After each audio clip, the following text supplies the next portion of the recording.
Ito po yung Bible verse for today po. Magandang balita ng kaligtasan. Sinasabi po doon sa Isaiah 61, 1-2. Ang Espiritu ng Panginoong Yahweh ay sumasa akin sapagkat ako'y kanyang hinirang.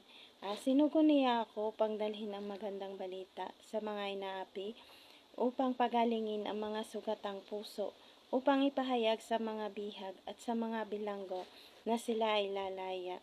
Sinugo niya ako upang ipahayag na darating na ang panahon ng pagliligtas ni Yahweh at ang paghihiganti ng Diyos laban sa mga kaaway.